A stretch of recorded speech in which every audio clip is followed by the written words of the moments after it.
Поздравляю вас с прошедшими праздниками новогодними, да, каникулами. Надеюсь, мы все набрались сил, свежи, бодры. Ну и начинаем уже более активно готовить детей к ОГЭ и ЕГЭ. В связи с этим на мою почту мне присылают учителя большое количество вопросов по подготовке детей к ЕГЭ. Особенно волнуют учителей вопросы второй части.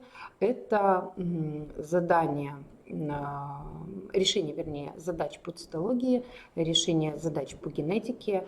Ну и в связи с этим могу, да?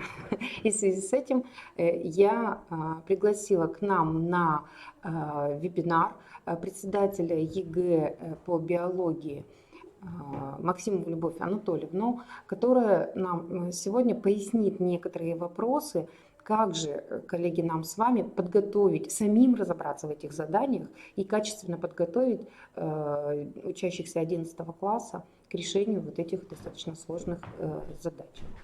Ну что ж, Любовь Анатольевна, вам слово.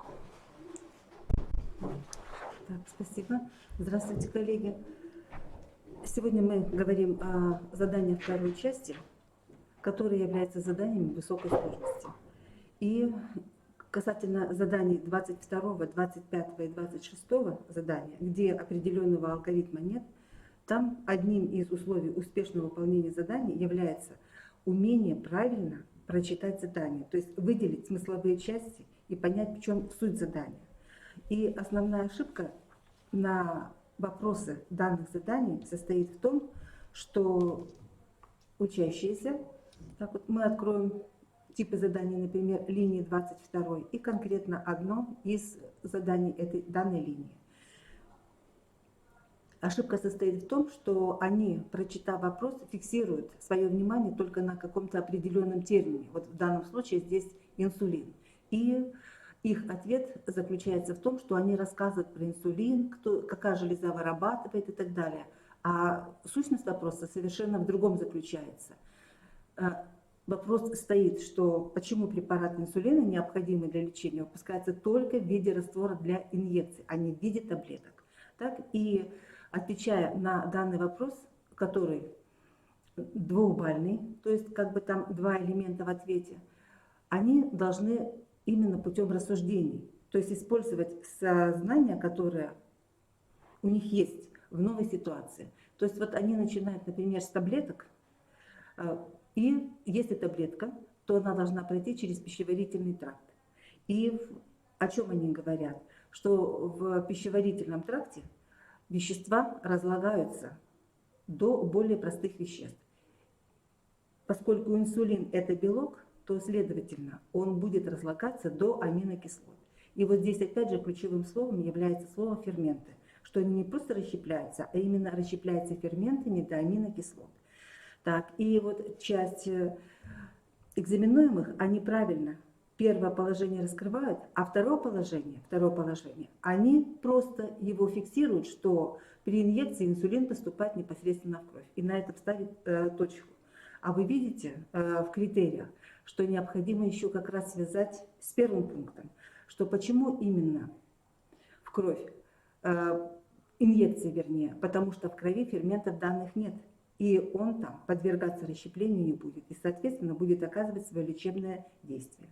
То есть вот такое положение. В 25-м и 26-м задании, там задание, в 25-м задании здесь могут быть вопросы из областей и из ботаники, и из зоологии, и из анатомии, и из общей биологии. То есть там предугадать, что будет, очень сложно. И там вопросы обобщающего характера. В 26-м задании эволюция и экология. То же самое. То есть там проверяется именно умение анализировать, сравнивать, сопоставлять. Ну и мы теперь остановимся, продолжим, вернее, вот эту линию 22-ю. Такие подобные задания были год тому назад, и, возможно, они и повторятся в этом году. Но в этот тип заданий они постоянно вносят какие-то изменения. И вот я вам показываю задание. Да, кстати, хочу сказать, что к нашему вебинару будет приложение, и в приложениях вот эти все задания, они там имеются. Так, даже, как говорится, больше, тех, что мы с вами сегодня рассматриваем. И вот одно из таких заданий. То есть показано расстояние между генами и на линии, которая там уже начерчена, нужно их распределить, эти гены, как они там будут. Вот те, которые, как говорится, дружны с математикой, они еще с первой частью это справляются. Но вызывает затруднение вот этот, опять же, второй балл так называемый. Посмотрите, там везде есть вопрос, что ученые называют группой сцепления. И вот этот вопрос, хотя бы вроде и несложный, но он остается без ответа участия экзаменуемых. Так, затем там вопрос, в чем измеряется расстояние вот, между генами. И в новом положении, я сейчас его здесь уже не привела, новое задание, но суть заключается в том, что дается только два расстояния, а третьего расстояния нет. И то есть получается, что однозначного, как расставить вот эти гены на линии, нет. Вот вы сами посмотрите, там дается задание и ответы к данным заданиям. То есть вот здесь что новое? Теперь методы биологических исследований, они встречаются достаточно часто. То есть вот эти лабораторные работы, которые раньше были, а теперь вот в силу того, что у нас сокращены, мы только проводим уже, как говорится, где дополнительные часы даются, или в специализированных вот в этих классах. То есть вы видите, здесь работа на методы биологических исследований, на знание методов, например, цитологии. Так, было задание на знание дифференциального центрифугирования. И вот еще один метод, посмотрите. Такие вопросы, которые, как эти действия ставят в тупик, и они уже не могут дальше рассуждать. И, в общем-то, их надо настраивать на то, что вопрос может быть по-разному сформулирован, но они должны за что-то зацепиться, то, что им известно. А вот в данном случае полуконсервативный принцип. Понятно, что они не знают, что это такое, так, но зато они знают репликацию ДНК. Так, и вот дальше говорится, что в качестве объекта эксперимента использовали кишечную палочку. Бактерии длительное время выращивались на питательной среде, содержащей тяжелый изотоп азота N15. Затем данные бактерии были перенесены на питательную среду, содержащую легкий изотоп азота N14 для однократного деления. Все клетки, полученные после этого деления, содержали примерно равное количество цепей ДНК с легкими и тяжелыми изотопами азота. Объясните результат эксперимента, исходя из принципа, опять видите, полуконсервативной репликации ДНК. Пусть они не останавливаются и вот не фиксируют свое внимание только на этом слове, не пугаются. Так, пропустили то, что им неизвестно, и смотрят репликация ДНК. Им известно, что репликация ДНК происходит. Так, цепь раскручивается, связи водородные между азотистыми основаниями разрушаются, и начинает каждая цепь достраивать по принципу комплементарности новую. И две новые молекулы ДНК будут состоять. Одна из старой цепи и вторая из новой. Вот у них и получается эти 50 и 50%. То есть 50% из старой цепи и 50% из новой цепи. Вот единственное, что опять же, видите, они должны знать метод. Один из методов цитологии. Метод меченых атомов. Так, или изотопный метод.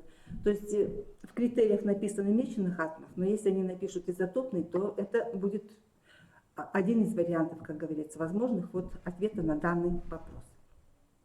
Так, ну и теперь задание линии 23.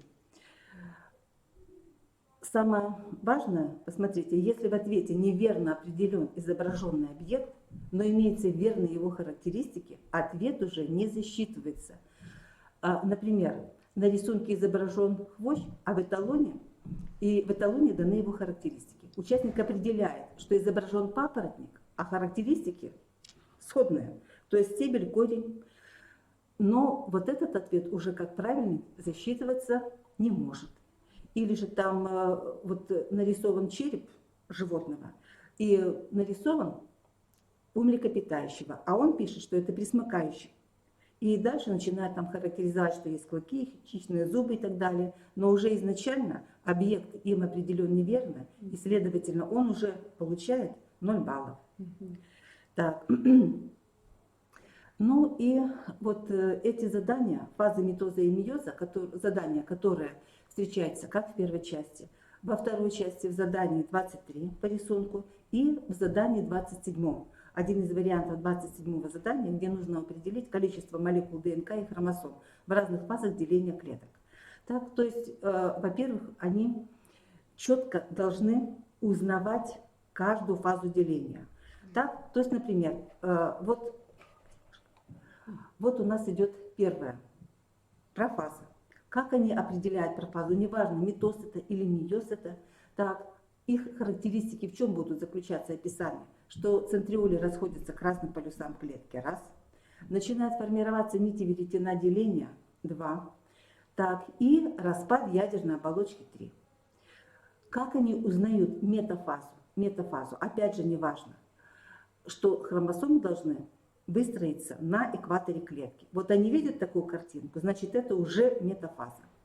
Начинает расходиться хромосома, это уже анафаза. Так, и если вокруг хромосом, которые отошли к разным полюсам клетки, сформировалась ядерная оболочка и началось уже образование перетяжки, то это значит уже начало телофаза. Так, вот это первое, то есть они четко должны фазы разделять. Теперь научиться отличать митоз от мейоза. Вот это второе, как говорится, умение у них. Поскольку в мейозе у нас происходит конъюгация, и это самое главное. То есть кроссинговер не обязателен. Вот, например, на этом рисунке показано, как бы подсказка такая дается, что был кроссинговер, следовательно, это мейоз. Но вот в прошлом году было задание подобное. Рисунок точно такой же, но конъюгации не было. Так, и многие написали, что это митоз, поскольку подсказки не было.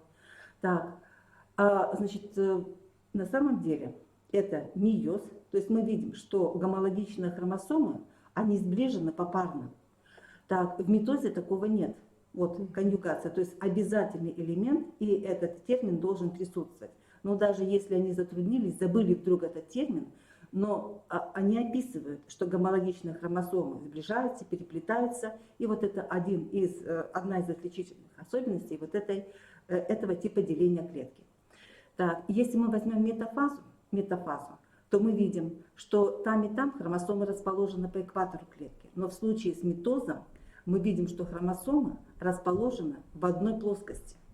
Так, а в случае с мейозом, они располагаются в двух плоскостях. Так, и опять же эти пары хромосом, или так называемые биваленты, они расположены на экваторе напротив друг друга. Здесь же мы не видим, что они напротив друг друга расположены. Они в одной плоскости могут там рядом располагаться, могут через расстояние располагаться. То есть вот мы видим одна гомологичная пара, вторая гомологичная пара. Так.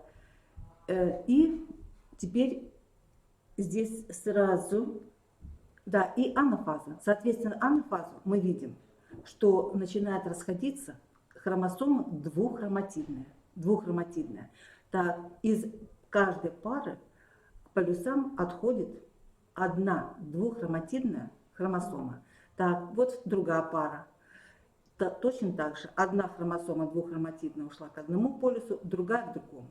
Так, а в случае с митозом мы видим, что отходят хроматиды к разным полюсам клетки. Расходятся хроматиды, которые становятся, как только центромера поделилась, они становятся самостоятельными хромосомами.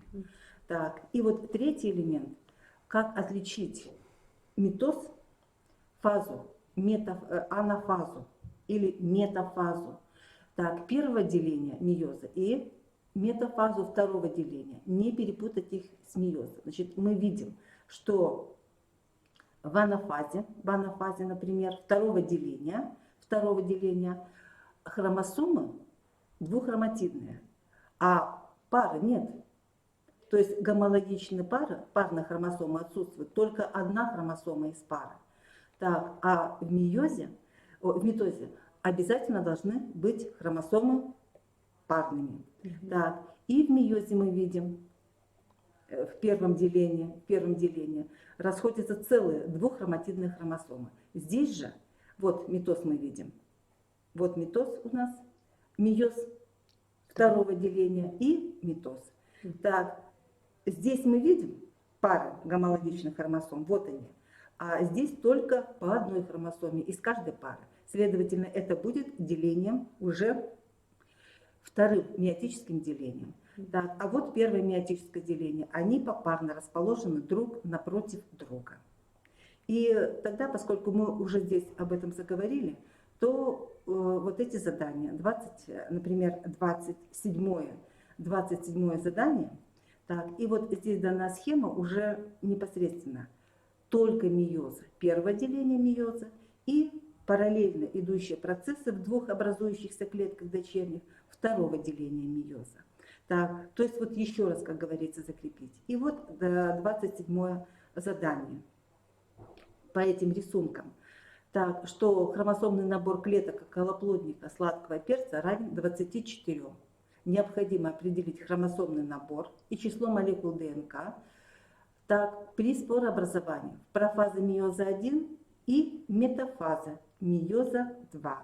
Так, вот если мы вернемся, профаза мейоза 1. То есть мы уже сказали, что обязательно они говорят, что профазе хоть митоза, хоть мейоза предшествует интерфаза. И что в интерфазу происходит удвоение или репликация молекул ДНК. И, соответственно, каждая хромосома будет состоять из двух хроматид. Так, таким образом, число молекул ДНК в клетке будет увеличиваться вдвое, а число хромосом при этом меняться не будет. Так, и мы с вами видим, и можем теперь оперировать цифрами, что поскольку у нас число хромосом не изменилось, следовательно, их осталось 24. Так, а число молекул ДНК при репликации удвоилось, то есть число молекул ДНК 28. Так, нам нужно было в профазе мейоза 1. 48. Так, 48. В профазе мейоза 1, вот мы с вами видим профазу мейоза 1. То есть здесь ничего не меняется. Ни в числе хромосом, ни в числе молекул ДНК. Так, если мы возьмем теперь метафаза 2, да? Метафаза 2, значит, метафаза 2, она происходит после первого деления. Так, первое деление, им известно, первое деление, вот мы видим, первое деление, что полюсам клетки расходятся двуххроматидные хромосомы по одной хромосоме из пары. По одной хромосоме из пары. Следовательно, число хромосом уменьшается вдвое, то есть их будет 12.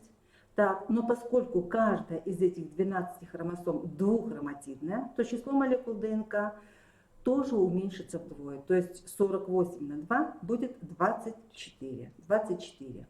Так, значит, вот таким вот образом, если они четко будут различать, вот первое, четко различать фазы, профазу, метафазу, анафазу и телофазу, так, будут отличать митоз от мейоза и первое деление от второго деления, то они справятся и с заданием 23, и с заданием линии 27. То есть определят количество хромосом. Так. Вот ответ. Или подобное задание. Общая масса всех молекул ДНК, другая разновидность заданий, линия 27, в 46 хромосомах одной соматической клетки. И опять видите, в пересинтетический период, интерфазы клеточного цикла.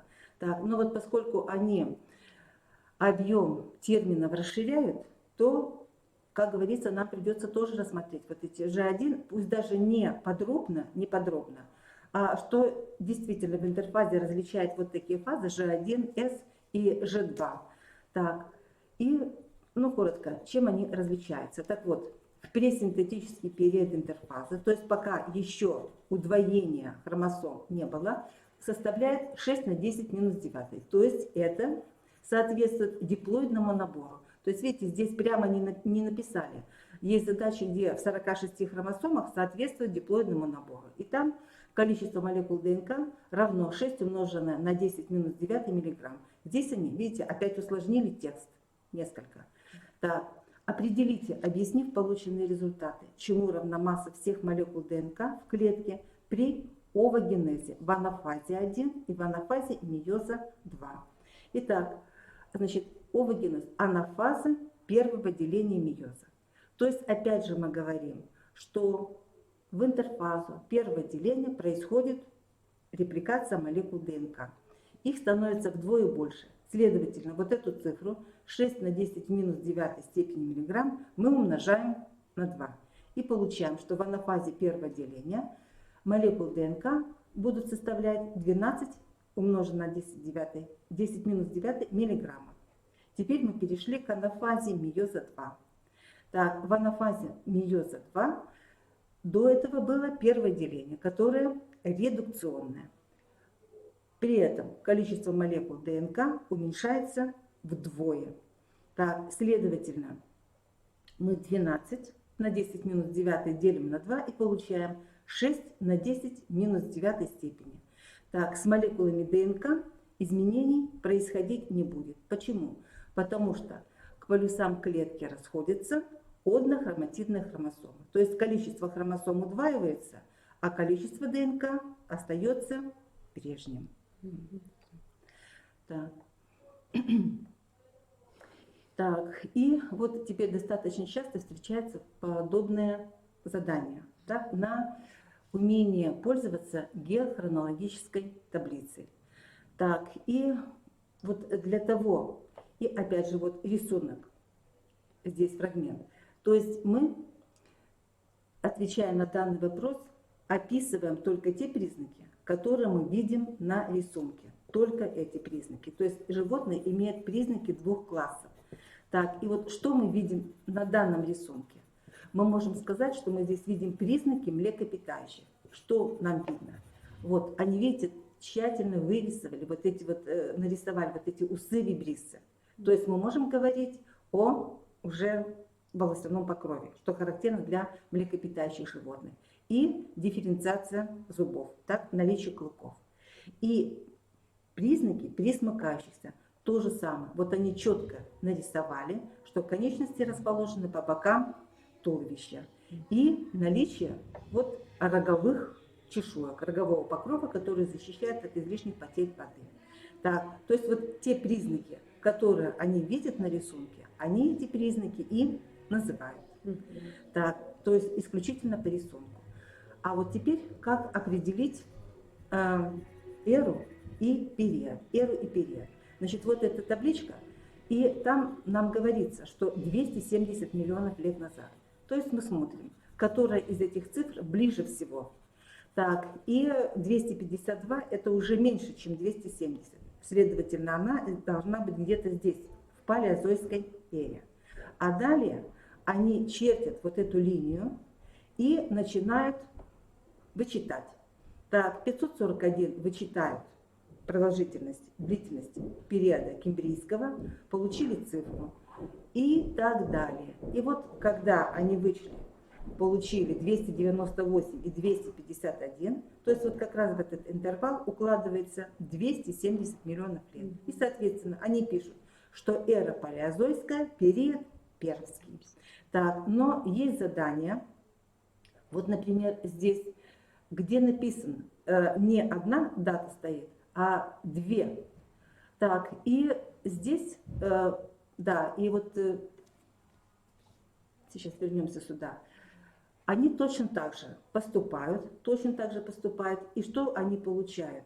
Что одна из них укладывается, посмотрите, в интервал вот этих цифр, то есть это каменноугольный период, а вторая цифра укладывается в другой. И так они должны и записать, что эра палеозойская, а периодов два, каменноугольный и пермский период. Так, и если мы теперь обратимся уже непосредственно к рисункам, то имеет признаки двух отделов. То есть, опять же, с чем мы сталкиваемся? Вот для выполнения заданий в рисунках они должны четко различать. Например, вот если это у нас царство растений, то они не должны путать признаки отделов, классов и семейств. Так, иногда они у них как-то признаки семейств входят в признаки класса, отдела, то есть все в куче. И вот четкое разделение должно быть. Так, значит, это растение имеет признаки двух отделов. надо назвать эти отделы. И опять же, они смотрят только на рисунки, никаких дополнительных сведений. То, что вот им известно, например, там отдел папоротниковидный, они ни о чем не говорят.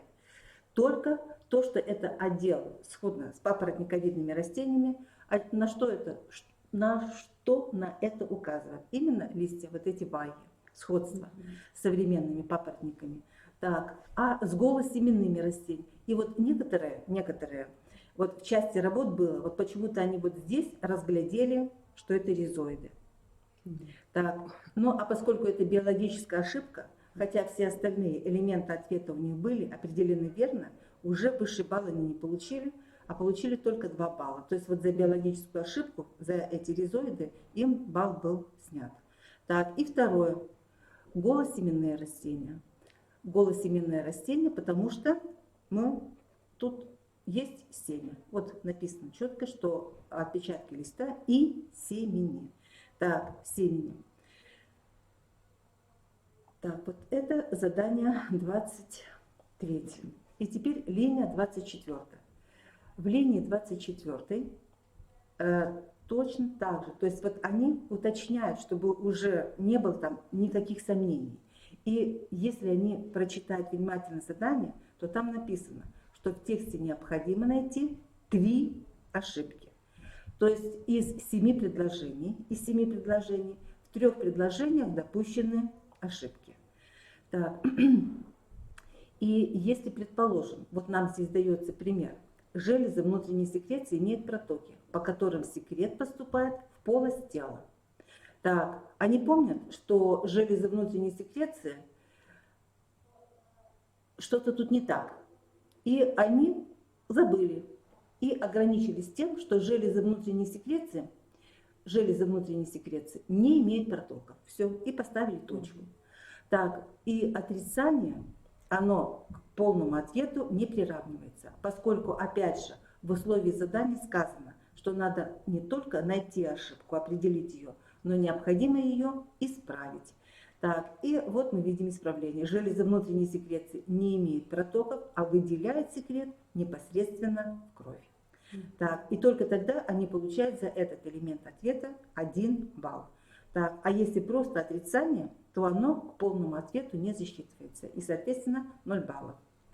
Так, если же участник решил перестраховаться, то есть вот он сомневается, и он 3 предложения исправил верно, а четвертое предложение, он подстраховался.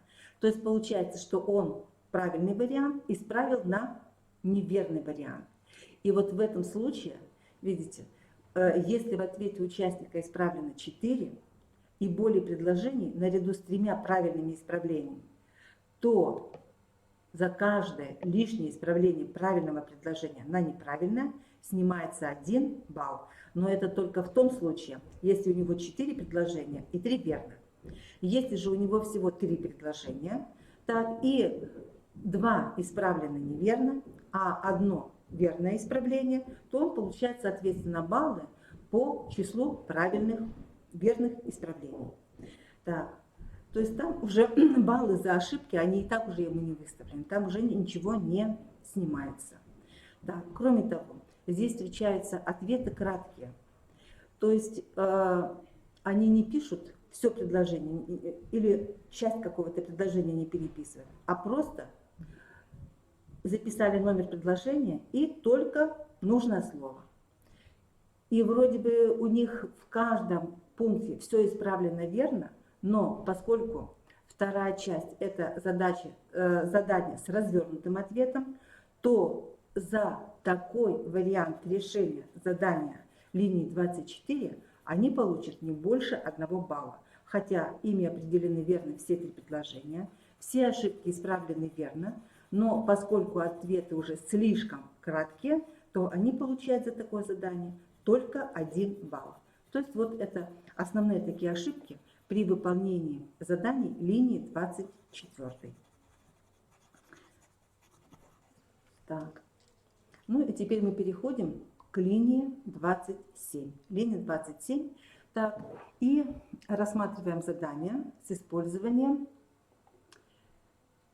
генетического кода. Итак, здесь у нас следующее. Какие допускаются? Значит, вот вы видите, когда они пишут последовательность нуклеотида во фрагментах молекул ДНК или в информационной РНК, допускается запись через тире между триплетами или нуклеотидами. Некоторые оставляют пробелы. Или некоторые вот эти триплеты снизу выделяют такими скобочками, отделяют их. Значит, почему они допускают тире? Так как это соответствует связи нуклеотидов между собой в единую цепь. Или же вот триплеты ДНК, кодоны и РНК могут записываться в виде сплошной последовательности через тире. Или засчитывается тоже этот вариант через пробел. Через пробел. Но вот если они ставят между ними еще какие-то значки или знаки препинания, то это уже считается ошибкой. И такой вариант оценивается только в 0 баллов. Так, теперь. Простите, перебью. У меня просто был ребенок, который записал цепочку, а триплеты разделил вертикальными линиями. Вот лучше вертикальными линиями не делить. Не делить, это да? получается как запятая, да. Да. Угу. Так. И теперь транспортная РНК. Вот здесь, как говорится, больше всего ошибок. Если говорится о фрагменте молекулы транспортной РНК, то поскольку это целая единая молекула, записывая вот эти тройки нуклеотидов транспортной РНК, мы их запятыми не отделяем.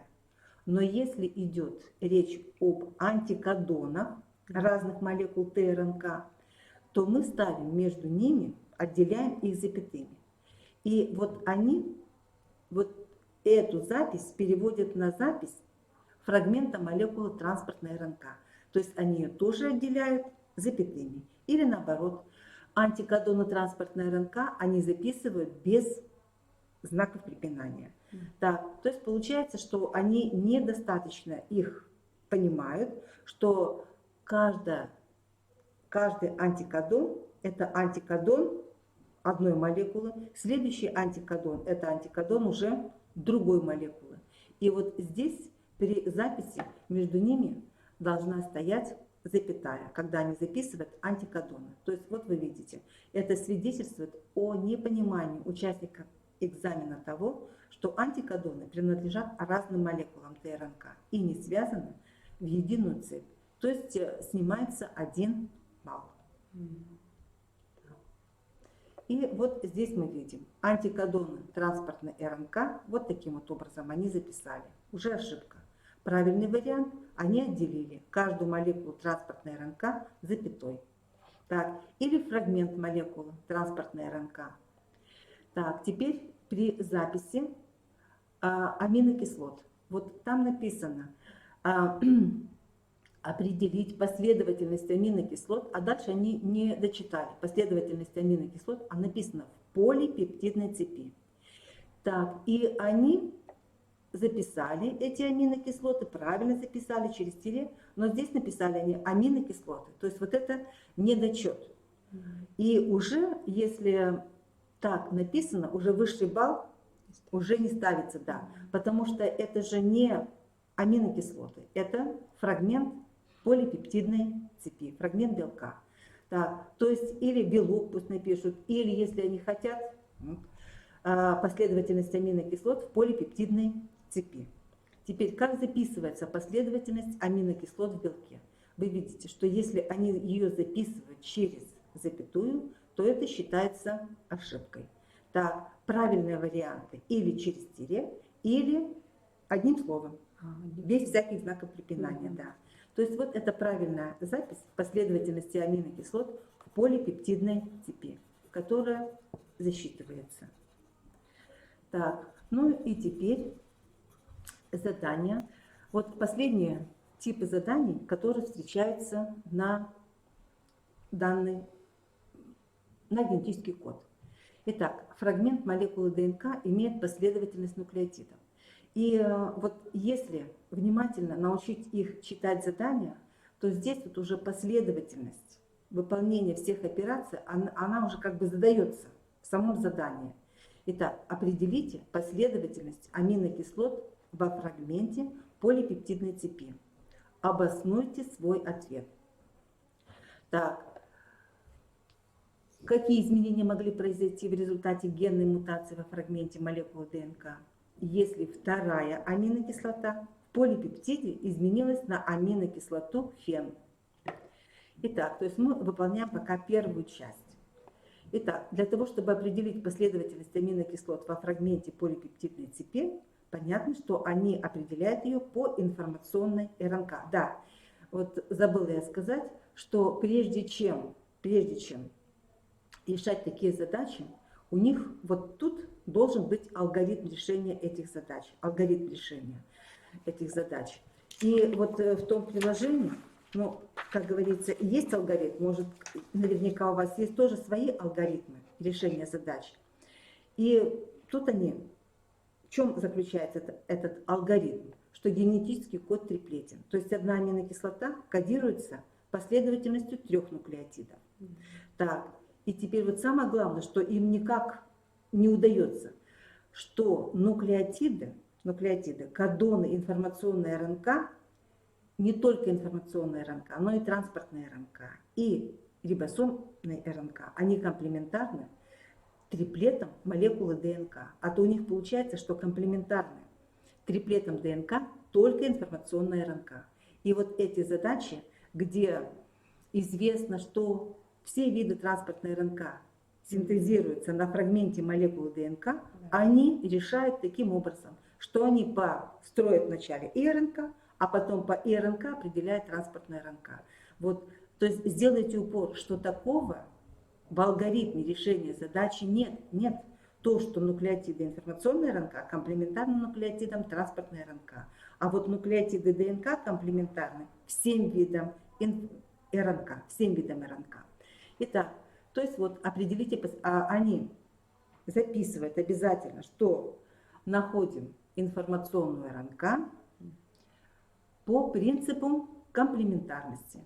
Так, пояснили, написали информационная РНК. Дальше они пишут, что по таблице генетического кода, по кодонам и РНК определяем последовательность аминокислот. Так, обосновали, написали. Так, теперь дальше они смотрят, какие изменения могли произойти, если вторая аминокислота в полипептиде изменилась на аминокислоту фен. То есть вот они выделили вторую аминокислоту. В данном случае вторая аминокислота, которая у них была в данном задании, это была аминокислота сер. Так, и они пишут, что была аминокислота сер, так, и она заменилась на аминокислоту фен. Когда это происходит? Это происходит в том случае, если и смотрят, фрагмент и РНК был урацил цитозин, так, а стал, смотрят по таблице генетического кода, какие кодоны соответствуют данной аминокислоте. Пользуясь таблицей, они определяют, что данной аминокислоте соответствует 2 кодона. Они их и записывают, что соответствует. Вот мы сейчас перескочим вот сюда, да? Посмотрите. При замене второго триплета, мы начали с информационной РНК, вот урацил цитозин, он заменяется либо на урацил, УУУ, либо УУУ и С. И, соответственно, в ДНК было АГГ, так, и оно заменяется на триплеты ААА, либо ААГ. Все, и у них есть 2 элемента ответа. Так, вот вы видите. Теперь остался вопрос. Это 3-й элемент ответа, за который они получают 3-й балл. Какое свойство генетического кода позволяет получить разные фрагменты мутированной молекулы ДНК? Так, это свойство генетического кода они не просто называют. Видите, опять же, ответ обоснуйте. То есть, если они напишут просто, что это свойство вырожденность или избыточность, опять же балл они не получают. То есть они обосновывают, что вырожденность или избыточность означает, что одна аминокислота может кодироваться несколькими триплетами. Вот в данном случае мы видим, аминокислота фен кодируется двумя триплетами, двумя кодонами. Так, и вот теперь здесь, посмотрите, здесь говорится, вторая аминокислота изменилась на аминокислоту фен. Все, здесь больше никакой информации нет. И теперь мы возьмем другой тип заданий, и когда они читают, они не обращают внимания на следующее. Посмотрите, какие изменения произошли в ДНК и РНК в результате замены одного нуклеотида. И они начинают решать точно так же. То есть они по цепочке ДНК, по комплементарности составляют цепь информационной РНК, строят всю полипептидную цепочку, всю полипептидную цепь, да. Так, но вот это как дополнительное, но здесь пока это ошибкой не считается. Просто они лишнее выполнили. Это можно было и не делать. Так, а сразу, поскольку здесь написано замены. Так, какие изменения? Так, давайте начнем. В результате мутации замены одного нуклеотида, третья аминокислота. То есть они сразу определяют третий триплет ДНК, соответственно, третий триплет информационной РНК. Они только с этим триплетом не работают. Так, вот мы откроем сейчас, посмотрите. Третий триплет фрагмента ДНК ГТГ. По принципу комплементарности определяем триплет ИРНК САЦ. Опять же, по кодону генетическому в таблице определяем аминокислоту. Это аминокислота ГИС. Так, и далее, вот если они до этого выписали всю последовательность нуклеотидов в ИРНК, последовательность, всю вот этот фрагмент полипептидной цепи, то это еще не ошибка. Но если они теперь будут записывать, так же, как в первом задании, все возможные кодоны на аминокислоту лей, которая встала вместо предыдущей аминокислоты, то это будет уже, посмотрите, вот это не написано, это написано в критериях. Наличие в ответе множества триплетов считается ошибкой, так как в задании указано, что произошла замена одного нуклеотида. Вот здесь уже вот этот элемент ответа, если они пишут все варианты, то им балл снимается. То есть они уже 3 балла не получают. Так, и поэтому они нашли в таблице генетического кода так, кодоны и сопоставляют, где у нас ИРНК. Вот у нас было САЦ, так, САЦ, и нашли они, посмотрите, там получается 2 соответствуют им триплета, и они ищут тот, который будет похож вот на САЦ, чтобы поменялся только один нуклеотид,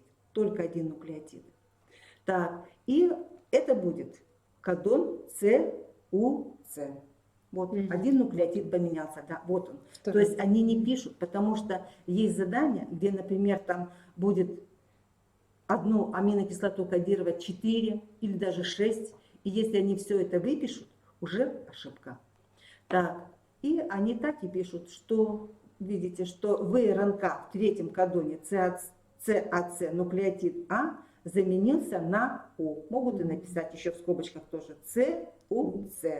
Соответственно, в ДНК в третьем триплете ГТГ нуклеотид Т заменился на А и стало ГАГ. Так. И опять же, свойства генетического кода. И поясняет, что одну аминокислоту кодирует несколько триплетов. Так. То есть вот это ошибка, которую они допускают, и за которую балл снимается. Так, подобным заданиям. Еще раз получается, да, надо внимательно Внимательно, да. Это одно из главных условий. Внимательно прочитать задание.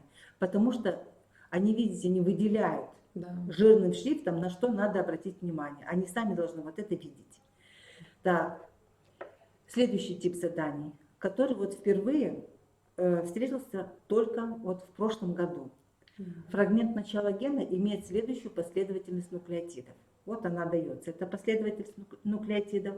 Так, соответственно, они должны знать, что такое ген, что это участок молекулы ДНК. Так что это ДНК, записано, последовательность нуклеотидов ДНК. Ген содержит информативную и неинформативную части для трансляции. Информативная часть гена начинается с триплета, кодирующего аминокислоту МЕД. С какого нуклеотида начинается информативная часть гена? Определите последовательность аминокислот во фрагменте полипептидной цепи. Опять же, ответ поясните. То есть, если у них будут правильные решения, но без пояснений, опять же, они максимальный балл получать не будут. Они не получат. Так, при правильном решении и без пояснений только 2 балла. Итак, значит, они начинают рассуждать. То есть первую они выполнят последовательность аминокислот во фрагменте полипептидной цепи. Опять же, чтобы определить последовательность, им надо найти последовательность нуклеотидов информационной РНК. Вот они по последовательности нуклеотидов ДНК нашли последовательность нуклеотидов информационной РНК. Опять же пишут, что по принципу комплементарности. Так, теперь им нужно обратить внимание на вот эту часть, информативную и неинформативную часть. И вот когда они начинают делить, вот то, что им послужило подсказкой, тем, кто вот умеет думать и размышлять, то вот эти 2 нуклеотида, они остались без третьего. То есть вот что уже их заставило, как говорится, сомневаться, что это не совсем такая задача, которую они решали раньше. Так, и заставило их думать. Так, и вот они обращают внимание теперь вот на это, на эту часть. Аминокислота МЕД. Так, и рассуждают. Ага, аминокислота нет. Посмотрели по таблице генетического кода и определили, что ей соответствует только один кодон АУГ. Так, теперь они обращаются к информационной РНК, находят эту, так, вот мы откроем, вот они нашли это, АУГ, вот оно, АУГ, нашли. Следовательно, и вот теперь ошибка, которую они допускают, они пишут, что информативная часть гена начинается с А. Так, но вот тут опять же у них ошибка, потому что ген это не фрагмент молекулы и РНК, а это фрагмент молекулы ДНК. Так, то есть они должны были дальше рассуждать, что вот данному кодону информационной РНК соответствует кодон транспортной РНК, так, тимин, аденин, цитозин. Так, и затем ищут, вот он, тимин, аденин, цитозин. Следовательно, информативная часть начинается с Т, просто пишут Т. Так, вот желательно здесь уточнить, потому что этих Т здесь достаточно много. С какого Т? Так, что начинается 1, 2, 3. То есть с третьего нуклеотида, да, с третьего нуклеотида Т. Так, и вот теперь они пошли разбивать на эти тройки нуклеотидов и уже определять по таблице генетического кода последовательность аминокислот в белковой молекуле. То есть вот такие вот такой ход рассуждений. Так, в данном задании. Так, и вот эта задача, которая, хотя подобное задание уже в течение нескольких лет встречается, но поскольку вот здесь условие очень путанное, и даже вот когда вот выделяешь, тоже запутываешься вот в этих вот цветах, так ведь? Да. Да. И вот известно, что все виды РНК, я уже говорила, которые синтезируются на ДНК матрице, они должны сразу строить по ДНК без информационной РНК. Так, построили. Дальше здесь они, что здесь искать? Так, вот они построили, и дальше говорится, что третий триплет, третий кодон соответствует антикодону транспортной РНК. То есть они его выделяют. И им известен алгоритм, что антикодон транспортный, антикодон ТРНК комплементарен кодону и РНК. Так, кодон и РНК нашли. Они знают, что по кодону и РНК можно определить аминокислоту. Так, и, соответственно, данная транспортная РНК с таким антикодоном будет переносить вот данную аминокислоту.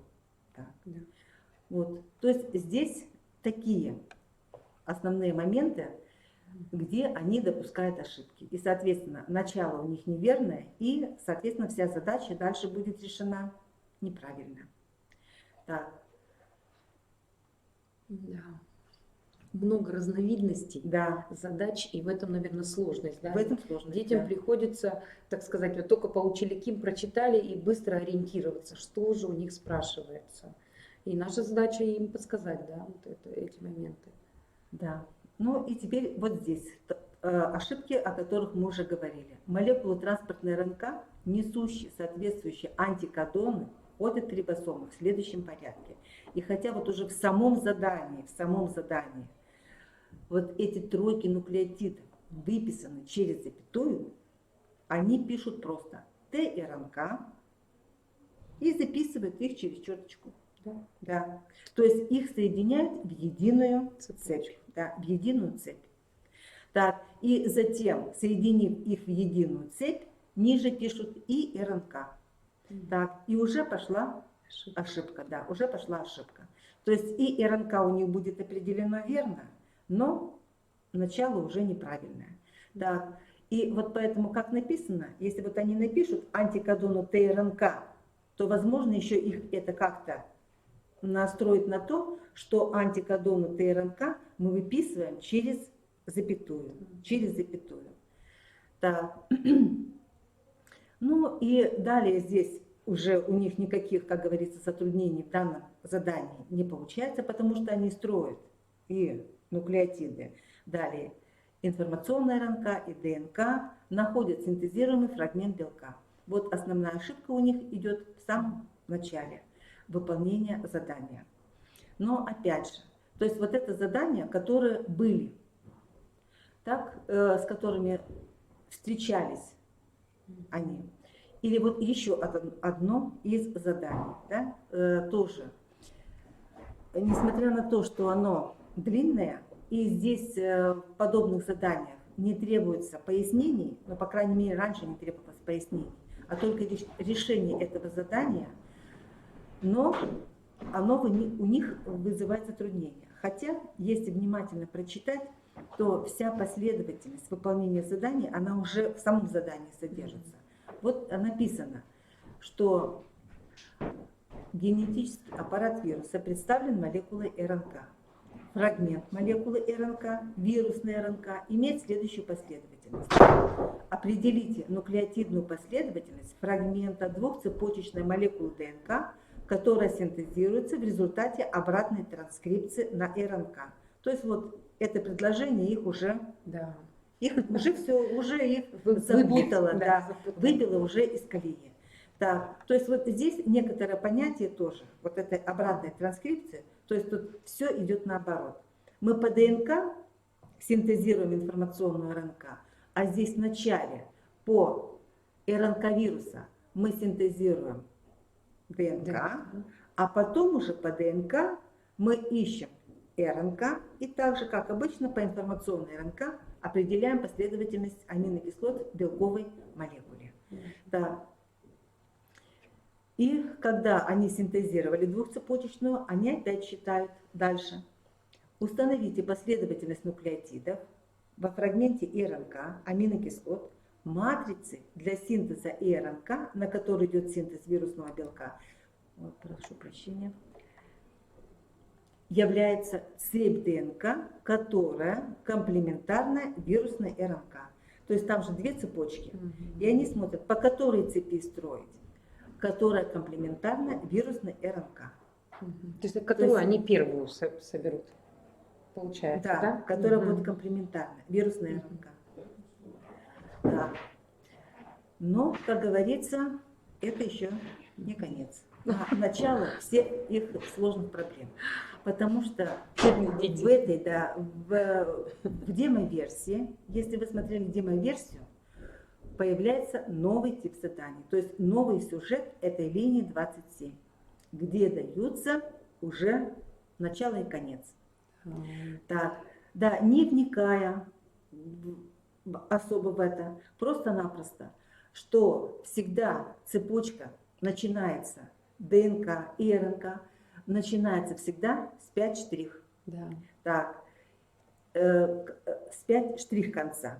И что вот эти цепи, они всегда антипараллельны. То есть одна цепь начинается 5 штрих концом, заканчивается 3 штрих концом.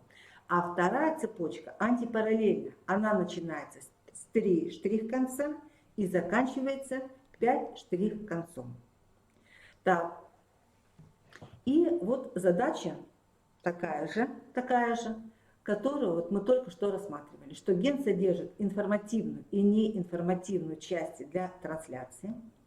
Информативная часть гена начинается с триплета, кодирующего аминокислоту мет и так далее.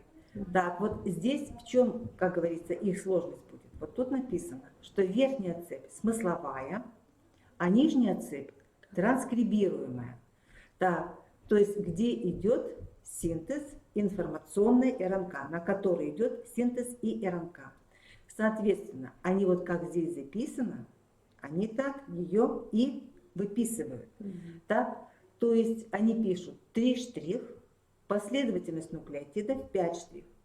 Так, и опять же говорят, что по принципу комплементарности находим и РНК. Так, и РНК начинается с 5 штрих. Так, вот они записывают 5 штрих, и РНК 5 штрих, и записали комплементарные нуклеотиды 3 штрих. Так, ну а дальше, как говорится, все точно так же. Да, то есть вот они определили, нашли это АУГ, вот оно, АУГ. Точно так же находят комплементарный триплет, вот, нашли его. ТАЦ. Комплементарный, да, вот этот ТАЦ. Так, и точно так же написали, что информативная часть гена начинается с 3-го нуклеотида Т. Так, и вот они с этого кодона АУГ и начинают записывать последовательность аминокислот в полипептидной цепи. В полипептидной цепи, да. Так. Но наибольшее затруднение опять же вызывают эти самые транспортные РНК. Так. Известно, что все виды РНК синтезируются на ДНК-матрице. Но теперь, видите, их уже 2 цепи. Фрагмент молекулы ДНК имеет следующую последовательность. Опять верхняя смысловая, нижняя транскрибируемая. Установите нуклеотидную последовательность участка ТРНК, который синтезируется на данном фрагменте. Обозначьте 5 штрих и 3 штрих концы этого фрагмента и определите аминокислоту. Так. Если 3-й триплет начинается с 5 штрих конца и соответствует антикодону транспортной РНК. То есть точно так же, вот если они уже запомнили, что и РНК строить не надо, а сразу на транскрибируемой цепи, то есть 3 штрих и 5 штрих, вот эта последовательность, они по принципу комплементарности строят фрагмент транспортной РНК. Вот, они его построили. Видите? ДНК, 3 штрих конец, 5 штрих конец. Так, соответственно, транспортная РНК будет антипараллельно. 5 штрих конец, 3 штрих конец. Так, и там написано было в условии задачи, что 3-й, начиная с 5 штрих конца, будет антикодоном. Вот они его выписали вместе с этими штрихами. Антикодон ТРНК, 5 штрих, УГА, 3 штрих. Так, теперь ему комплементарен кодон информационной РНК. Кодон информационной РНК. Но вот тут такая деталь, что, видите, здесь у нас идет 5 штрих и 3 штрих. А информационная РНК тоже должна начинаться с 5 штрих. Следовательно, они должны теперь читать, да, не как читали мы, слева направо, а они должны прочитать справа налево, да. То есть вот эту ТРНК, антикодон, они могут теперь себе переписать. Антикодон ТРНК, 3 штрих, 5 штрих. И он будет теперь записываться так. А, Г, У. Да, А, Г, У. И, соответственно, комплементарный ему будет кодон. Посмотрите, А, У, Г, С и У, А. А если они напишут так, как они обычно делали, то есть у них получится цитозин, аденин, цитозин, урацил. Видите? Неправильно. Ну, это То есть вот сложно. это, да, вот это именно потому, что, видите, получается 5 штрих, и у ИРНК тоже с 5 штрих начинается. Так. А они должны быть антипараллельно. Антипараллельно, да. Вот поэтому они будут информационную РНК, как говорится, строить по принципу комплементарности именно справа налево. Справа налево. Так, ну а дальше уже как обычно.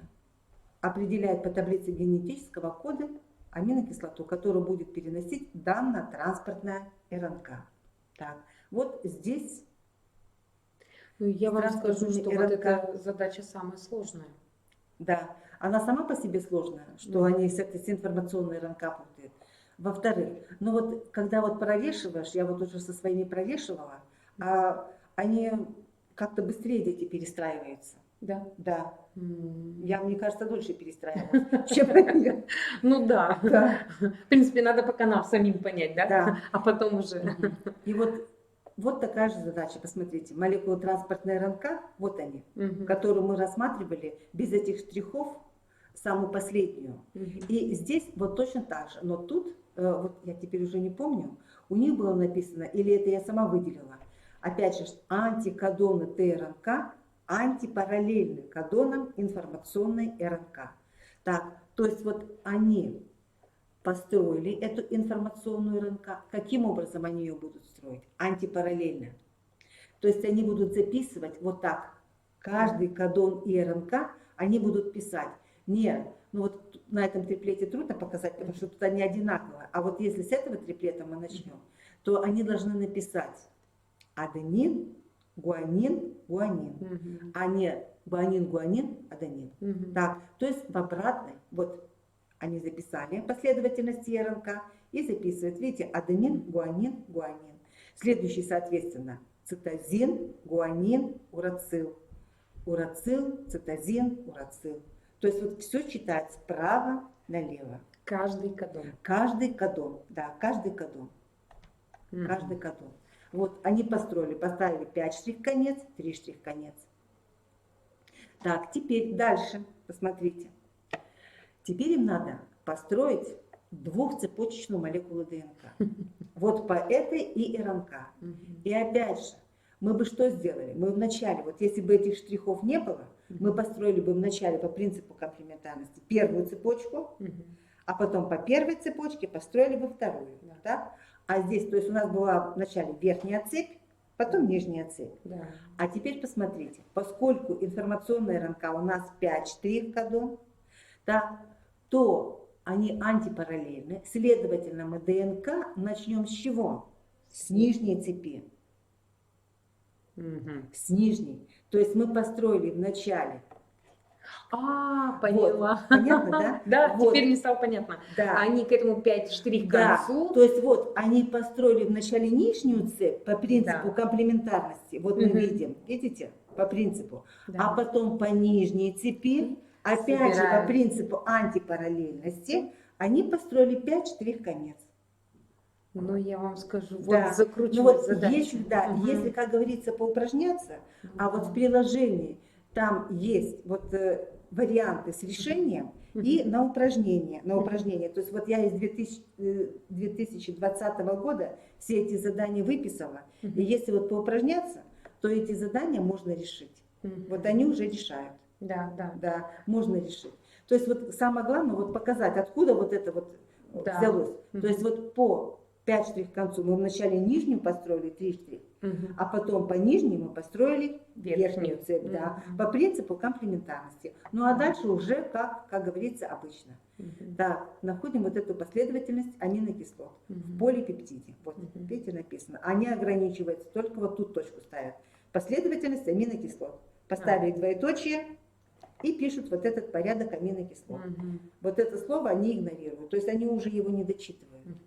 Если просто белок напишут, тоже видно. Если просто белок, это тоже засчитывается, да, Ага. просто белок. Хорошо. Я им говорю, не пишите так, напишите белок и все. Да. Вы же белок пишете, фрагмент белка, Ну да. все. Так, то есть вот это такого типа задания на Мгм. линии 27. Новое, что возможно будет, и старое. Мгм. Но ни новое, ни старое без тренировки оно Да. у них не идет.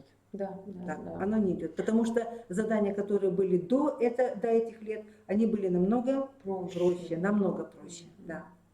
Так, Сейчас. но я говорю, что тем более, кто направлен на целенаправленно идет на высокие баллы, ну, достаточно высокие баллы, они очень упорно, они их решают. Особенно вот если дашь им, они решают. Ну, в принципе, у нас ведь есть время еще, да? Только Есть еще время, еще да, январь, есть. и я думаю, учителя И по- сейчас разберутся и будут тоже Да, и по вместе с крайней детьми мере, решать. это уже гарантировано, что ты свои 3 балла, ну, по крайней мере, как 2 балла, если где-то там пояснение, ты уже получишь. Да. Так, По максимально. крайней мере, не 0, Да. да, уже Мгм. что-то. А лишний балл, как говорится, Всегда каждый нужен, да. балл на весу. Особенно, когда много баллов набирается, то каждый балл уже Да, весу. весомый, да. Добавляет не 1 балл к поступальной шкале. Мгм. И вот третий вид задания, линия 27, это хромосомные наборы. И в приложении я точно так же, вот если все дать им, вот эти схемы жизненных циклов растений, вот я сюда не приложила их, жизненных циклов растений, то там прямо все уже видно, Мгм. из чего что получается. Мгм. То есть какой хромосомный набор эпидермиса листа и восьмиядерно-зародышевого мешка семязачатка цветкового растения. То есть вот в этой схеме записано, что эпидермис листа, это да, эпидермис листа, он развивается из чего? Он развивается из переделения зигота. Мгм. Зародыш, и в состав зародыша входит этот самый лист. Соответственно, откуда получается эта зигота? Она получается при слиянии яйцеклетки и при слиянии первого там, или второго спермия, одного из спермия. Получается диплоидная зигота. Она митозом делится и образуются, соответственно, диплоидные клетки эпидермиса листа. Восьмиядерный зародышевый мешок. Восьмиядерный зародышевый мешок. Из чего он образуется? Тоже там в схеме показано, что этот зародышевый мешок образуется при делении митозом гаплоидной макроспоры. Вот она митозом делится трижды, и получается восьмиядерный зародышевый мешок. Так, то есть вот если эти схемы дополняются рисунками, и вот здесь, если их выучить, то я думаю, что здесь определенных таких сложностей не будет. Поэтому мы тут уже останавливаться на этом задании не будем. Так. Ну вот опять же здесь гаметы и споры кукушкина льна. Гаметы образуются, понятно, на гаметофите. Гаметофит гаплоидный, и, соответственно, тут миоза уже никак не будет. Так, будет только митоз. Так, ну и митозом образуются гаметы у растений, миозом образуются гаметы у животных. Так, тоже такие, как говорится, алгоритмы. Но они о них все равно забывают. Да. Почему-то, да. Им очень тяжело. Да. Вот.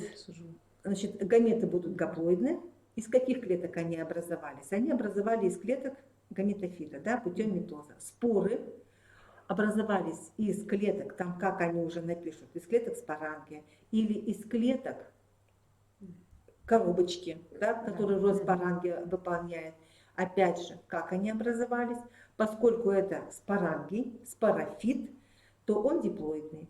Так, и споры образуются всегда путем мейоза. Путем мейоза, следовательно, они гаплоидны. Так, ну, то есть вот это все виды заданий мы рассмотрели, которые встречаются в линии 27. Так, все 3 вида заданий. Ну и теперь линия 28, так, которая тоже решается по определенному алгоритму. И опять же, везде теперь требуется пояснение. Везде требуется пояснение. И вот, например, ну вот подобных пока заданий не было. Возможно, они и появятся. Так, потому что вот подобное пояснение появилось только вот в этих методических рекомендациях 2019 года. Они только еще новые не выпустили. Так, 2019 года. И если раньше, например, вот они спрашивали, какой закон наследственности проявляется в данных скрещиваниях, и достаточно было написать, что проявляется закон независимого наследования признаков. И они получали 3 балла. Так, а вот теперь посмотрите, если они пишут соотношение по фенотипу 9:3:3 к 1, это закон Менделя независимого наследования признаков. Они получают, вы видите, 0 баллов. Да, 0 баллов. Так, то есть они должны пояснить, почему это закон независимого наследования признаков. Ох, как закручено. Да, потому что гены 2 признаков не сцеплены и находятся в разных парах хромосом. Да. Так. То есть недостаточно уже вот этого стало. Когда-то было достаточно, теперь уже недостаточно на вот этот балл. Одного такого пояснения. Так, ну и рассмотрим типы заданий, которые встречаются, ну вот чаще всего в последнее время при решении генетических задач. Итак, то есть вот берется дигетерозиготное скрещивание, и обычно 2 скрещивания. Первое скрещивание и второе скрещивание. Так, скрещивается растение томата с пурпурным стеблем с рассеченными листьями, растение с зеленым стеблем и цельными листьями. И все получились пурпурные и рассеченные. То есть вот они выписали, что доминантные признаки пурпурные и рассеченные. И, соответственно, выписали генотипы. Так, получается дигетерозигота. Затем второе скрещивание уже. Скрещивание дигетерозиготы с особью дигомозиготной по рецессивным аллелям. Так, и мы видим, что получается 4 фенотипа. 4 фенотипа. И вот тут опять же то же самое в приложении. Разделение вот это вот есть. Вот оно. То есть в каком случае при дигибридном скрещивании, при анализирующем скрещивании, какие соотношения фенотипов мы получаем. То есть если это скрещивание независимое наследование признаков, гены находятся в разных парах хромосом, вот эта пара генов, то, соответственно, мы должны бы получить 4 фенотипа в равных отношениях. Да. Так, а если у нас гены сцеплены, то они должны наследоваться вместе.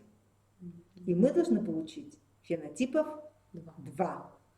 Так, в каком случае мы получим 4 фенотипа? 4 фенотипа мы получим в том случае, если прошел кроссинговер.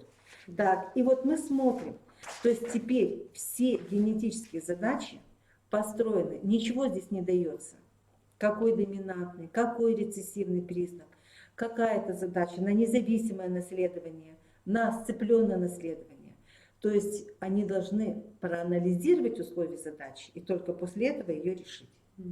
Если нет анализа, то решение, соответственно, будет неверным. Так, и вот они анализируют, они видят 4 фенотипа, но смотрят на цифры и видят, что 2 фенотипов больше, а 2 меньше. Да. Следовательно, они уже сразу говорят о том, что это наследование сцепленное, да, что какие-то гены сцеплены. Так, а вот какие гены сцеплены? Вот мы посмотрим. Они определяют по первому скрещиванию. Вот в данной задаче мы видим, что вот исходя из условия задачи, первый родитель дигомозиготный по доминантным аллелям, а второй по рецессивным. Следовательно, они делают вывод, что сцеплены гены А большое и Б большое, А малое и Б малое. Так, и соответственно, если эти гены сцеплены, то вот эти гены А большое, Б большое, А малое, Б малое, они будут какими генами? Они будут гаметами. Они будут некроссоверными гаметами. И их будет больше всего. Их будет больше всего. И, соответственно, посмотрите, вот когда они пишут, теперь этими цифрами они тоже должны правильно оперировать. Вот А большой и Б большой, вот мы их здесь видим. И там были цифры 321 и 315. Так, соответственно, мы записываем так, 321 или 315. Теперь другая, вот А малая и Б малая. Соответственно, вот они. Так, А малая, Б малая, Б малая. Так, и теперь мы меняем их местами. То есть 315 или 321. А если не поменяют? Ну вот если не поменяют, потому что некоторые вот правильно пишут, но они сами решили, что вот этих будет 321, а вот этих будет 315, да? Вот я не знаю, как, вот сейчас учеба будет, там как, да, что там они скажут. Ну и потом, что, как мы уже решим. То есть, по Да. идее, ошибки нет биологической, да? Но Да, это не да, точность. это не Все равно точность, они да. должны через или написать, да? Или. Да, Мгм. да. И самое главное, что они должны определить вот эти Группы сцепления. Да, какие аллели, каких генов сцеплены, Мгм. какие гены сцеплены. Так, ну и соответственно получается, что вот эти гаметы будут у нас кроссоверными. И их уже будет в меньшинстве, да. И точно так же мы меняем местами. Все понятно. местами.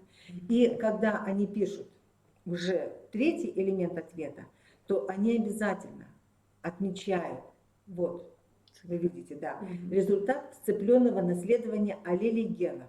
И вот они как записывают? Они пишут вот так же, как гаметы. Так, они пишут, что сцеплены гены АБ, запятую поставили, А малое, Б малое. То есть вот они их разделили, что сцеплены ген А большое и Б большое, раз, и второе, А малое и Б малое. То есть разделили их союзом. Так, а вот две другие, которые в меньшинстве, они образуются в результате кроссинговера, прошедшего кроссинговера. То есть вот это один тип заданий, А здесь они, вот кто написал 4, и вот они записывают так, например, вот такая ошибка. Они написали, что этих 321, а вот этих у них получилось 315. То есть, видите, они не понимают, хотя они пишут, что сцепление, гены сцеплены, но они не понимают, да, что с чем. с чем сцеплено, да. И понятно, что здесь за такой ответ они уже больше 1 балла за первую схему не получат. Да. И вот часто спрашивают, ответ как писать. А вот он ответ. То есть там не спрашивают в условии задачи. Там написано, составьте схемы скрещивания. И проверяйте схемы скрещивания. Вот одна схема скрещивания, первая. Так, вторая схема скрещивания. И ответ на поставленный вопрос задачи. Все. Все решение, как говорится. То есть слово ответ, да, слово ответ. А потом они начинают, когда переписывать, вот они опять пишут ответ. Первое скрещивание. Родители такой-то фенотип, такой-то генотип, гаметы. И потом, когда образуется, например, в потомстве много фенотипов, они здесь допускают ошибки. И непонятно, где он тут ошибся или там ошибся. И время теряют. Да, и время теряет. Время теряет. То есть можно ответ не писать? Нет, вот составить схему скрещивания. Они схему скрещивания все четко расписали. Так, вот это первый тип задачи. Так, ну и, например, вот я вернусь, еще раз сейчас пролистаю. Нету. Так. И если, например, в первом скрещивании у них по условию задачи будет получаться тоже дигетерозигота, но по условию задачи будет, например, фенотип А большой, Б малое, Б малое, А малое, Б большое, тогда они уже делают вывод, что сцепление будет А большое и Б малое. Б малое, да. Вот тогда будут, вот они, Мгм. А большое и Б малое. Вот, А малое и Б большое. Тогда в этом случае не кроссоверные гаметы будут вот они. Мгм. И тогда наоборот. Мгм. Вот они, эти фенотипы. Да. Так, а соответственно вот эти будут, Красиво. да. Мгм. То есть вот первое скрещивание, именно по первому скрещиванию они определяют, какая пара аллелей сцеплена. Сцеплена. Да, Мгм. какая пара аллелей. Так, ну а если есть задачи, которые попроще, вот без этих, как Мгм. говорится, где цифры даны, но там еще указывается фенотип. Ага. Да, вот эти задачи полегче. Да. И вот там они смотрят на фенотип, и там уже сразу видно. То есть какие цифры больше, каких фенотипов больше, значит гены тех признаков и сцеплены. Мгм. Каких фенотипов меньше, значит те будут кроссоверными. Мгм. Так. А вот это когда не указывается фенотип, а даны просто цифры. Цифры. Да. Мы определяем группы сцепления по первому скрещиванию. По первому Мгм. скрещиванию. Так, вот это один тип задачи. Теперь второй тип задачи встречается на летальные гены. На летальные гены. Да. И когда они записывают ответ, так, вот они схему скрещивания составили, схему Мгм. скрещивания, вот у них есть табличка, Мгм. и в табличке у них написано гибель и гибель. Мгм. Так, и соответственно, теперь, когда они будут выписывать фенотипы, они эти особи уже в соотношении фенотипов не включают. М. Да. И если они их включили, то это получается уже ошибка. А Да. если, например, уже не засчитывается или нет? написали и все-таки в скобках пояснили, что эти Нет, гибнут. Вот они уже здесь нет, А, в соотношении фенотипов они их не включают. Все понятно. Всё. То есть они вообще не должны Да, появиться в они соотношении. вообще в соотношении фенотипов не должны появиться. Мгм. Так, а если они появляются, соответственно, уже ошибочный вариант. Мгм. Так, и вот второй вариант. Второй вариант. Так, и сейчас я еще, значит, вот генотип получили. Мгм. И здесь с генотипом. Мгм. Видите, не включаем. Вот эти, которые гибнут, в соотношение они не входят. Мгм. Так, Так тут может быть, если генотип самки, а вот большой, теперь, да, теперь гетерозигот. посмотрите. А. Вот в условии задачи смотрим. Вот Мгм. то, что вы спрашивали. Да. Почему, как говорится, надо писать и так, и так. Мгм. И вот, ну вот на апелляции, например, говорят, что, ну там, нам этого не говорили. Мгм. Так, вот тут написано, так, скрестили самку мыши с черной окраской шерсти. Видите? Мгм. С черной. Она черная. И они показывают, что это признак доминантный. Да. Так, и вот те, кто решает, они почему-то решают, что они обязательно должны быть гомозиготными. А вот в таких условиях, в задачах, когда указан фенотип доминантный и не указывается в задаче, вот по данному признаку он гомозиготный или гетерозиготный, и мы не можем понять, он гомозиготный или гетерозиготный. Мгм. Вот не написано конкретно. И по результату скрещивания. Иногда, например, написано, что у него карие глаза, Мгм. но там есть подсказка, что, например, мать у него была голубоглазая. Да. Так, тогда понятно, что здесь будет гетерозигота. Мгм. А вот поскольку здесь просто говорится черная окраска, Да. то вот мы решаем задачу, два варианта. Вперед. Вот. Да, мы решаем два варианта. Вот первый вариант. Мы берем, самка будет гетерозиготная. Все. Мгм. И рассматриваем, какие здесь варианты потомства получается. А затем мы рассматриваем второй вариант. Мгм. Самка гомозиготная. Обязательно.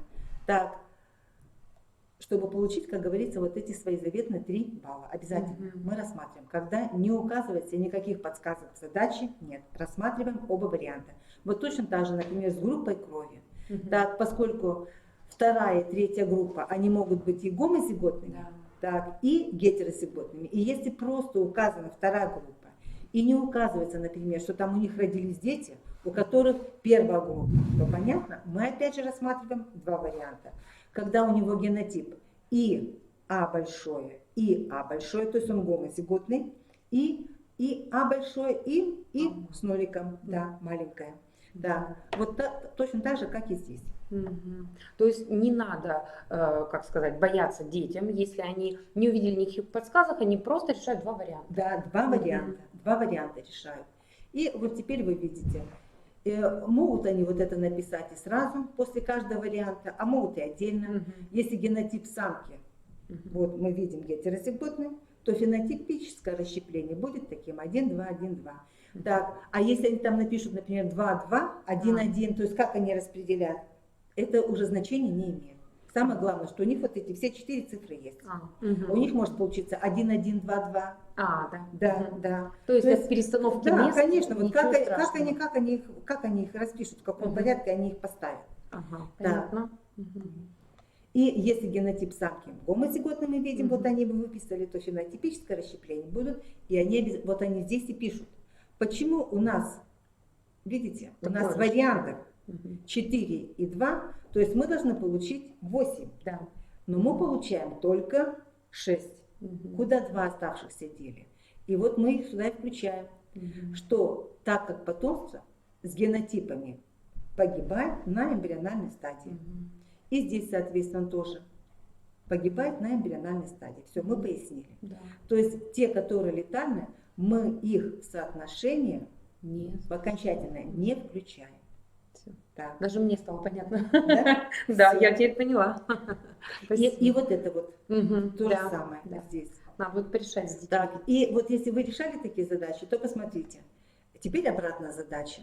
Обратная задача. Видите, тут уже дано готовое расщепление. Готовое расщепление. Да. И они сами должны написать. Сами То есть догадаться тут должны, еще да. сложнее. Мгм. То есть если они От вот обратного. мало решали, то естественно они уже здесь затрудняются. Мгм. И вот тогда, если они достаточно уже, как говорится, прорешали, или хотя бы там несколько вариантов, то вот они сразу видят, они посчитали, ага, 6, Мгм. а должно быть 8. 8. А когда получается 8? А 8 получается, что если один даст 4 Мгм. гаметы, а другой даст 2 сорта гамет. Мгм. Так, и соответственно, 4 мы получим, понятно, когда будет дигетерозигота, Мгм. а 2 мы получим, когда, например, первый будет гомозиготный, а второй будет гетерозиготный. Там в самых разных вариантах. Но самое главное, чтобы один был гомо, другой был гетеро. Так, и здесь мы видим 4. Мгм. Соответственно, здесь мы получаем по первой аллеле, например, гомо, рецессивная, так, по второй гомо доминантная, а второй будет наоборот. Тот даст 2 сорта гамет, этот даст 2 сорта гамет, и мы получаем Мгм. клеточку 4. Так, вот один как раз, который и летальный, он сюда не включен. Так, то есть вот обратная задача. Мгм. Тут вообще не намекают. А вот есть гибель эмбрионов. Есть, гибель есть, да, они А, подсказывают, мгм. подсказывают. Подсказка есть. Да, но вот есть теперь такие задачи, где подсказки нет. Да, где подсказки нет. То есть вот задача вроде бы на моногибридное скрещивание. Скрещивается 2 дигетерозиготы, моногибридное, и мы там должны получить 1 А большое, 2 А большое, А мало, 1 А мало, да? Мгм. А мы получаем, там даны Мгм. результаты, а почему-то там получается не 1, 2, 1, а получается 2, 1. Мгм. То есть вот тут они должны сами догадаться. А почему? Чём А вот так если они решали вот эти налетальные гены, они Мгм. сразу, ага, значит вот эти погибли. Мгм. Да. То есть вот это без тренировки тоже трудно Да. догадаться. Там Надо вот, тренироваться, да. да, вроде бы задача простая на моногибридное скрещивание, но зато, как говорится, собака вот тут вот зарыта. Мгм. Вот почему не такое расщепление? Да потому что особи с таким-то генотипом, с гомозиготным доминантом, они гибнут на эмбриональной стадии развития. Поэтому результат расщепления получается несколько иной Мгм. от ожидаемого. Да. Тут Да. только тренировка, потому что так с разбегу Только тренировка, такие задачи да. не решишь. Но вот, как говорится, при желании, вот то, что было в сборниках 2020 года, вот там все приложение я туда скинула. Мгм. Там можно порешать задачи. И вот теперь задача, которая, ну, я считаю, что самая сложная. Да, гетерогаметный пол, да? Да, значит, Мгм. нет, вот у бабочек У бабочки. гетерогаметный пол женский. При скрещивании самки бабочки с длинными усами, однотонным окрасом крыльев, самца с короткими усами, наличием пятен на крыльях. В потомстве получились самки с длинными усами, с пятнами и так далее, и так далее. Видите, нигде ничего не говорится, какой признак доминантный, какой рецессивный. Так, не говорится в условии задачи при скрещивании самки бабочки с короткими и так далее, задачи нигде не говорится. Какая это задача? На независимое наследование или на сцепленное с полом. Но намекается. Так, значит, как намекается? Во-первых, это первая строчка. У бабочек гетерогаметный пол. Так, теперь второе. Вот когда у нас получается потомство, нам просто, например, если нет сцепления с полом, нам говорится, что получились мухи или там бабочки с длинными усами и с пятном на крыле, с длинными усами и однотонным окрасом. То есть пол-то не указывается. Ну да. Так ведь? Да. А вот здесь указан пол. То есть вот это второй намек, Да. что один из признаков сцеплен с полом. Так. Вот, то есть если они увидели, что указывается, какой пол там, гомогаметный или гетерогаметный, и увидели, что в потомстве не просто фенотипы написано, а что определенные фенотипы у самца и у самки, что какой-то признак сцеплен с полом. Вот одна проблема решена. Теперь надо решить вторую проблему. А который из этих признаков сцеплен с полом? Да. Да. Так, и вот здесь они опять должны сами анализировать. То есть вот понятно, что они не трогают там, где единообразие, а они начинают,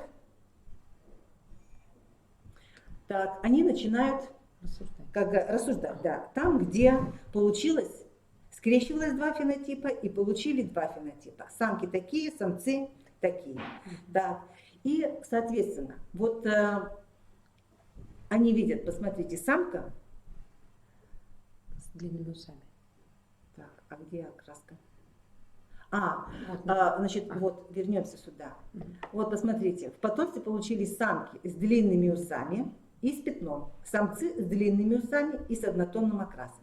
Вот теперь они смотрят на то, а что было, какие скрещивались.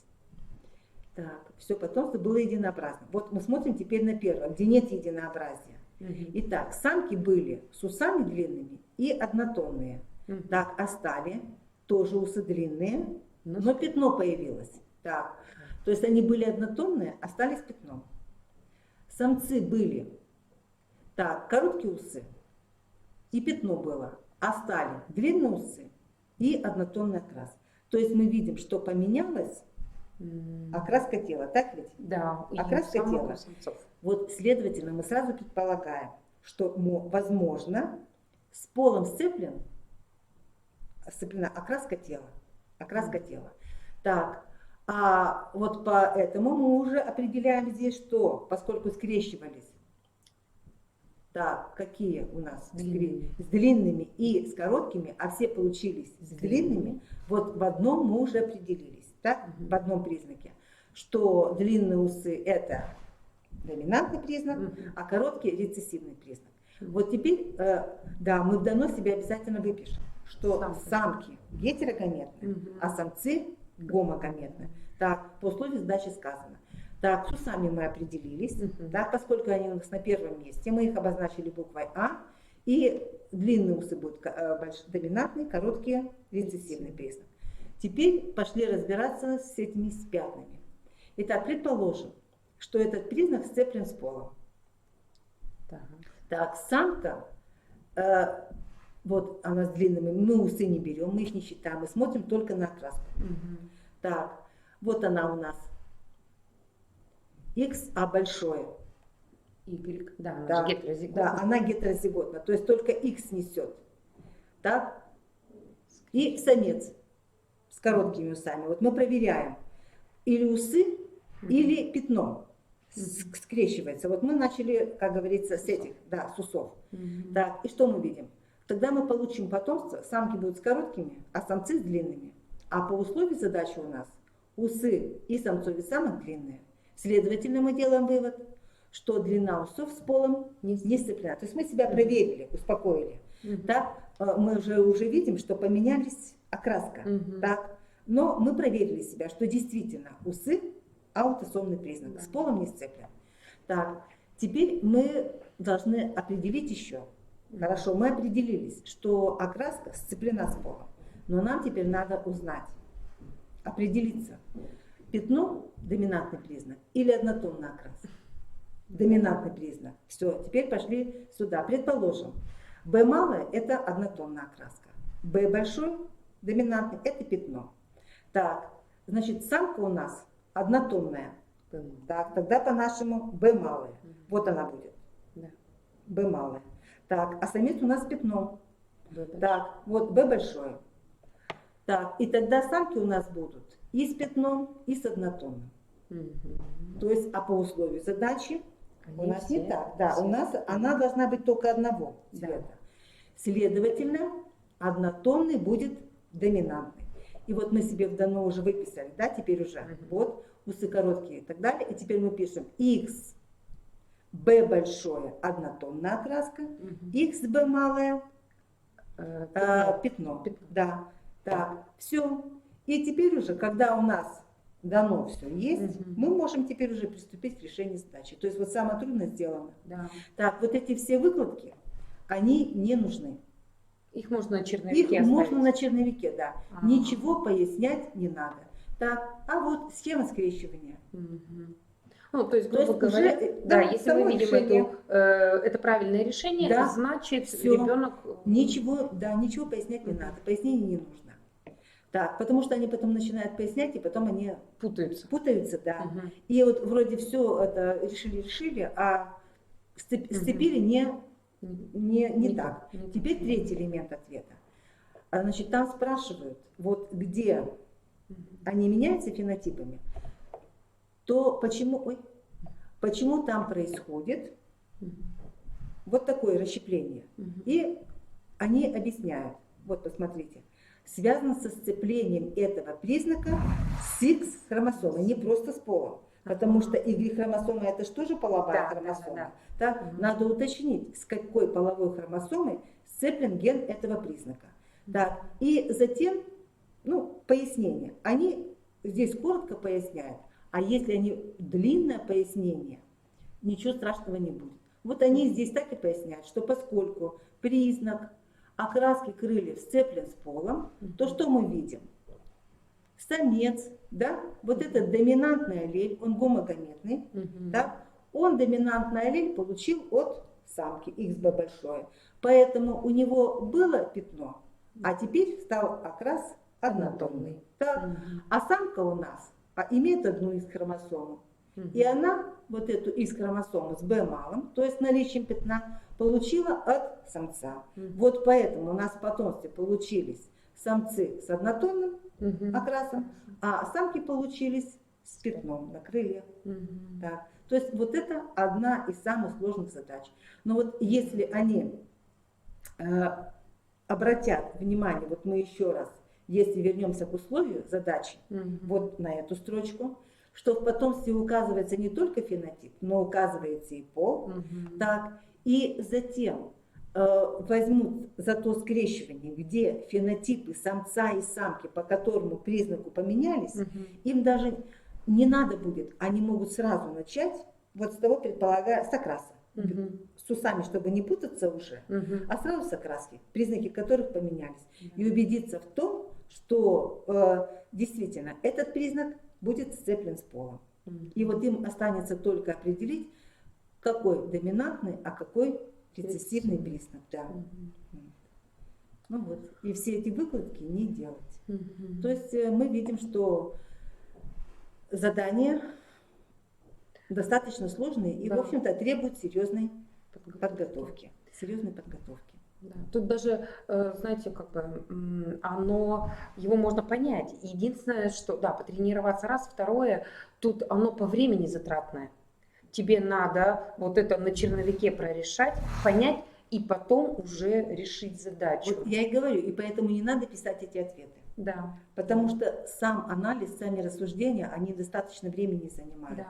И потом они начинают торопиться, и у них идут ошибки в этих ответах. Да, есть такой момент. То есть вообще слово ответ тут можно не писать. Не писать. Да, вот не схемы тратить скрещивания написали, и все. Я просто своих-то детей, когда генетику прохожу, заставляю ответ писать. Нет. Но теперь я понимаю, Да, что на да. ЕГЭ можно ответ не писать, главное схема. Нет, все равно дети решают так, как их научили. Ну да, да. Да, они все равно потом пишут вот эти самые ответы. Как их Мгм. научили, они так и решают. Понимаю. То есть перестроиться на экзамене им очень Тяжело. тяжело. Значит, надо нам в первую очередь Да, перестроиться. нам надо перестроиться Да. и схемы скрещивания без всяких Мгм. ответов. Да. Ну что ж, примем во внимание. Да. Уважаемые коллеги, я безумно благодарна Любовь Анатольевна, что она к нам подошла, потому что у самой вызывали вопросы, задания второй части, и я искренне надеюсь, что вам помог наш сегодняшний вебинар разобраться в этих заданиях, и мы лучше подойдем, качественнее подойдем к подготовке детей к ЕГЭ, и в этом году у нас будут хорошие результаты. Наши детки очень хорошо напишут ЕГЭ. Спасибо вам большое, уважаемые коллеги, за внимание. Если что-то непонятно, вы всегда можете написать, потому что мне приходили вопросы именно по ЕГЭ, и поэтому я и пригласила председателя ЕГЭ Любовь Анатольевну к нам. Вы, как Да. говорится, можете прислать и потом ответить на